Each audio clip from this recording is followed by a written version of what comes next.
मैं आपकी science teacher रश्मि कुमारी आज आपके साथ क्लास 10 की साइंस वर्कशीट 39 डिस्कस करने जा रही हूँ। तो इसमें हम लोग पढ़ेंगे कार्बन एवं उसके यौगिक। इसमें कि संतृप्त एवं असंतृप्त कार्बन यौगिक। अभी सबसे पहले हम लोग ये जानेंगे कि संतृप्त एवं असंतृप्त कार्बन यौगिक कैसे होते हैं।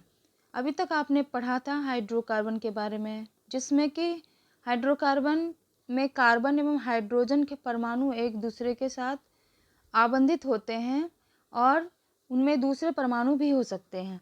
और इन हाइड्रोकार्बन्स को हम दो अलग अलग क्लासेस में डिवाइड कर सकते हैं। ठीक है, वह है संतृप्त एवं असंतृप्त हाइड्रोकार्बन। हाइड्रोकार्बन के प्रकार। संतृप्त हाइड्रोकार्बन ऐसे हाइड्रोकार्बन जिसमें हाइड्रोजन एवं कार्बन परमाणु परस्पर एकल आबंध द्वारा आबंधित होते हैं। इसका मतलब ये हुआ कि उसमें सिंगल बॉन्ड पाए जाते हैं। जो भी सैचुरेटेड हाइड्रोकार्बन्स होते हैं उनमें सिंगल बॉन्डिंग होती है। और इसका एग्जाम्पल है मीथेन, इथेन, प्रोपेन। और इसको एल्केन बोलते हैं, इसका नाम। और इसका फॉर्मूला है CnH2n+2।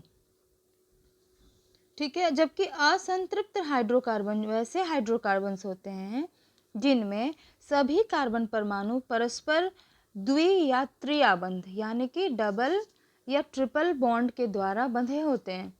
और इस तरह के संतृप्त कार्बन यौगिक की तुलना में ये अधिक क्रियाशील होते हैं। इस तरह के जो असंतृप्त हाइड्रोकार्बन होते हैं वह संतृप्त यौगिकों की तुलना में अधिक क्रियाशील होते हैं। इसके दो टाइप्स होते हैं, एल्कीन एवं एल्काइन। एल्कीन का होता है फॉर्मूला CnH2n और एल्काइन का होता है CnH2n-2। आगे हम लोग इसका एग्जाम्पल देखेंगे। उदाहरण के तौर पर संतृप्त हाइड्रोकार्बन में CH4, C2H6 और ये इथेन है, इसमें C2H6 है और प्रोपेन C3H8। मेथेन जो होता है उसमें Cn के जगह n का मतलब 1 carbon of number of carbon यहाँ पे 1 हो गया।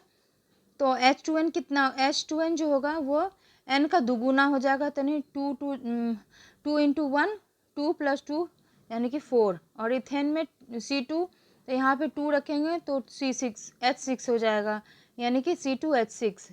अब हम देखेंगे इसका डिटेल इलेक्ट्रॉन बिंदु संरचना। ठीक है, ये है मीथेन। मीथेन में आप देख पा रहे हैं कि ये कार्बन के परमाणु हाइड्रोजन के परमाणु से किस प्रकार बॉन्ड बना रखे हैं। ये कार्बन का पिंक कलर का कार्बन का है और ये ब्लू कलर का ये हाइड्रोजन का परमाणु है। एथेन की संरचना में देखिए दो कार्बन हैं जो कि अलग अलग हाइड्रोजन से जुटे हुए हैं। 3 बॉन्ड इधर बना रहे हैं और बीच में इनका ये दोनों का आपस में शेयरिंग हो रहा है कार्बन का। और दूसरा जो है इधर से बॉन्ड बना रखा है इन्होंने ब्लू डॉट स्ट्रक्चर से। इस तरह से आप देख पा रहे हैं कि ये रहा एथेन का स्ट्रक्चर। असंतृप्त हाइड्रोकार्बन में इसका फॉर्मूला अलग होता है C2H4। इस तरह से हम इसको पुट करेंगे n के जगह पे। एल्कीन में CnH2n तो C2H4 C3H6। यहाँ पे डबल बॉन्ड होता है, ये जो है ये डबल बॉन्ड को दिखा रहा है। यहाँ पे डबल बॉन्ड बन रहा है।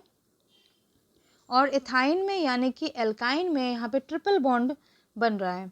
ठीक है, इस तरह से ये दोनों अनसेचुरेटेड हाइड्रोकार्बन्स के एग्जाम्पल हो गए। अब हम देखेंगे कि इस तरह के जो श्रृंखलन की अभिक्रियाएं जो होती है, इस तरह के बॉन्ड बनाने की हाइड्रोकार्बन के अंदर जो कैपेसिटी होती है उसको हम लोग लॉन्ग चेन स्ट्रक्चर्स में देखते हैं और ये सीरीज बनाते हैं। तो इनको श्रृंखलन बोलते हैं। ये हमने कल भी दूसरे वर्कशीट में भी हमने ये चीज़ देखा था। उसके बाद क्या होता है, इनमें ब्रांचिंग भी होती है। ब्रांचिंग होती है कि जैसे 4 कार्बन है तो हम इसे सीधा स्ट्रेट लाइन में भी ये बना सकते हैं, चेन लाइक। जैसे कि ब्यूटेन है, 1 कार्बन तो methane, 2 carbon ethane, 3 carbon propane, 4 butane, 5 pentane. इस तरह से इसको हम लोग जानते हैं उनके नाम। और ये संयोजकता के स्थान पर हाइड्रोजन भरते हैं इसमें। तो यहाँ पे 4 कार्बन स्ट्रेट लाइन में और यहाँ पे ब्रांच्ड में। यहाँ पे हाइड्रोजन इसके वैलेंसी के अकॉर्डिंग हम लोग इसमें ऐड करते हैं तो दोनों ही संरचना में हमें सूत्र मिलता है C4H10 का, यानी कि समान आणविक सूत्र लेकिन विभिन्न संरचनाएं। ऐसे यौगिक को हम संरचनात्मक समावयन कहलाते हैं। ठीक है, ये चीज़ आपको ध्यान में रखनी है। उसके बाद है वलय। यहाँ पे क्या होता है, कुछ इस तरह के जो इनकी साइक्लिक संरचना बनती है, जिसमें कार्बन जो होता है वो साइक्लिक स्ट्रक्चर में अरेंज्ड होते हैं, उसको वलय कहते हैं। कुछ यौगिक में कार्बन के परमाणु वलय के आकार में व्यवस्थित होते हैं, जैसे कि साइक्लोहेक्सेन। इसका आणविक सूत्र होता है C6H12, लेकिन संरचना इनकी थोड़ी सी डिफरेंस हो सकती है। ये संतृप्त एवं असंतृप्त हो सकते हैं, जैसे कि बेंजीन का आप देखिए इस तरह से। ठीक है, ये बेंजीन C6 होता है, इसमें H12 होता है। तो ये दो डिफरेंट टाइप के इसके स्ट्रक्चर दिखाए गए हैं।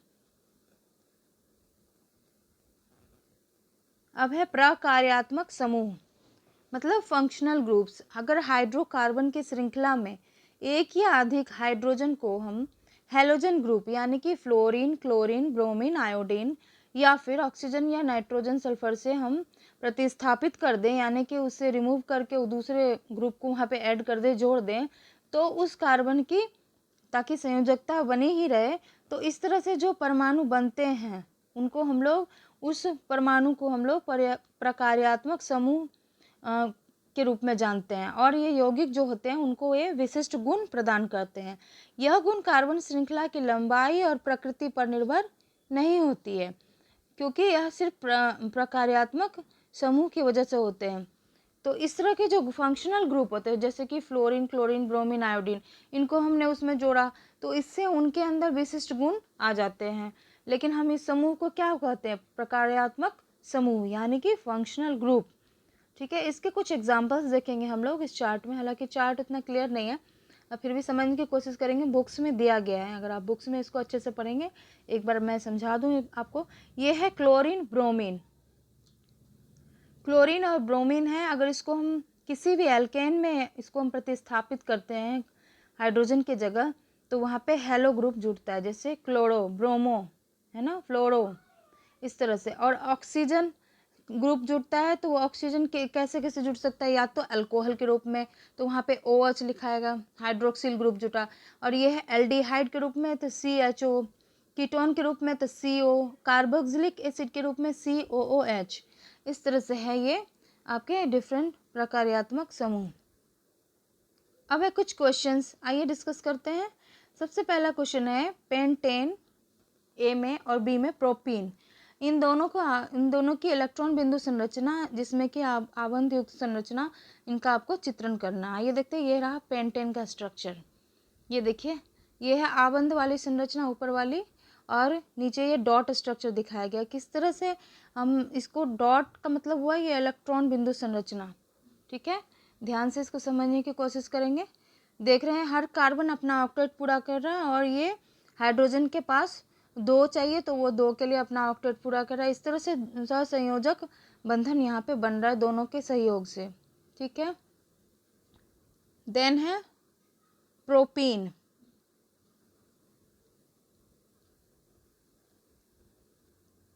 प्रोपीन का यहाँ पे ऑलरेडी आप देख रखे हैं, यहाँ ऊपर में दिया हुआ है प्रोपीन की संरचना, ये रही प्रोपीन C3H6। तो यहाँ जैसे यहाँ पे C2H4 का है ना, ऐसे ही हम लोग प्रोपीन का बनाएंगे, लेकिन उसमें एक और कार्बन जोड़ देंगे। ठीक है, और एक कार्बन के साथ दूसरे कार्बन का डबल बॉन्ड रहेगा और एक के साथ सिंगल बॉन्ड रहेगा। बाकी हाइड्रोजन की वैलेंसी कार्बन से जितना होगा उतना कर देंगे। ठीक है, कार्बन का 4 वैलेंसी और हाइड्रोजन का 2, ये दोनों हमेशा ध्यान में रखेंगे।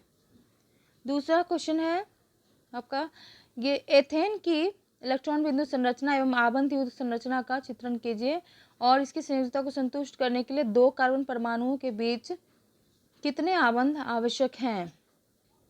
2 कार्बन परमाणुओं के बीच, ये है आपका एथेन। एथेन का देखिए ये बना हुआ है स्ट्रक्चर, यहाँ पे C2H6। यहाँ पे आप देख पा रहे हैं कि 2 कार्बन हैं, और उनसे किस तरह से हाइड्रोजन को ऐड करना है उसमें।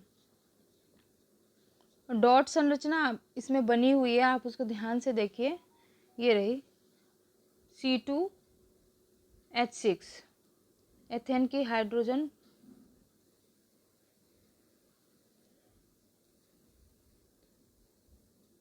दो कार्बन परमाणुओं के बीच कितने आबंध आवश्यक हैं? दो कार्बन परमाणुओं के बीच, दोनों कार्बन परमाणु के बीच एक सिंगल बॉन्ड है, ठीक है। साइक्लोपेंटेन का आणविक सूत्र लिखिए और आबंध युक्त संरचना का चित्रण कीजिए। साइक्लोपेंटेन, यह रहा साइक्लोपेंटेन C5H10, ये बना हुआ 5 कार्बन है ये, और ये अलग अलग हाइड्रोजन से इसमें वैलेंसी के अकॉर्डिंग जुटे हुए हैं। साइक्लोपेंटेन समझ में आ गया। उसके बाद है संतृप्त एवं असंतृप्त हाइड्रोकार्बन में विभेद कीजिए। इसको बहुत अच्छे से आपको ध्यान में रखना होगा कि ये इंपॉर्टेंट क्वेश्चन है, आपको ये पता होना चाहिए। संतृप्त यौगिक जो होते हैं कार्बन के, इनमें कार्बन परमाणुओं के बीच एकल आबंध होता है, जबकि असंतृप्त में कार्बन परमाणुओं के बीच द्विआबंध होता है, डबल या ट्रिपल दोनों हो सकता है, द्वि या त्रिआबंध। उसके बाद संतृप्त यौगिक में अगर देखा जाए तो ये प्रतिस्थापन अभिक्रिया होती है इनमें और संतृप्त यौगिक में इनमें संयोजन अभिक्रिया होती है, ठीक है। इनमें संयोजन अभिक्रिया होती है और इनमें प्रतिस्थापन होती है। ये असंतृप्त यौगिक की तुलना में कम अभिक्रियाशील होते हैं, ठीक है। इनकी रिएक्टिविटी कम होती है और असंतृप्त यौगिक की तुलना में अधिक अभिक्रियाशील होते हैं। उदाहरण हो गया एल्किन अल्काइन असंतृप्त का, और इसका एल्केन। लास्ट क्वेश्चन है आपका, प्रकार्यात्मक समूह क्या है? प्रकार्यात्मक समूह अल्कोहल एल्डिहाइड के सूत्र क्या है? अभी हमने अच्छे से डिस्कस किया। हाइड्रोकार्बन श्रृंखला में एक या अधिक हाइड्रोजन को हम किसी फंक्शनल ग्रुप के द्वारा प्रतिस्थापित करते हैं। वो कुछ भी हो सकता है, फ्लोरीन, क्लोरीन, ब्रोमीन, आयोडीन या ऑक्सीजन, नाइट्रोजन, सल्फर, तो जिससे कार्बन की संयोजकता संतुष्ट रहे। तो जो प्रतिस्थापित विषम परमाणुओं के जो समूह होते हैं उन्हीं को हम प्रकार्यात्मक समूह कहते हैं, और ये उस यौगिक को विशिष्ट गुण प्रदान करते हैं। ऐसे गुण कार्बन श्रृंखला की लंबाई और प्रकृति पर निर्भर नहीं होती है। तो इस तरह के समूह के एग्जाम्पल दिए हुए हैं आपको, ये देखिए एल्कोहल, एल्डिहाइड, कीटोन और हेलोजन ग्रुप्स, ठीक है। एल्कोहल का और एल्डिहाइड का सूत्र क्या है? एल्कोहल का होता है OH, कोई भी फंक्शनल ग्रुप जो होता है उसका अलग अलग फॉर्मूला होता है। इसका अल्कोहल का होता है OH और एल्डिहाइड का COH, ठीक है बच्चों। उम्मीद है आप लोगों को कुछ समझ में आ गया होगा इस वर्कशीट से। आगे हम लोग कुछ भी डाउट होगा तो हम लोग क्लियर करेंगे। Thank you.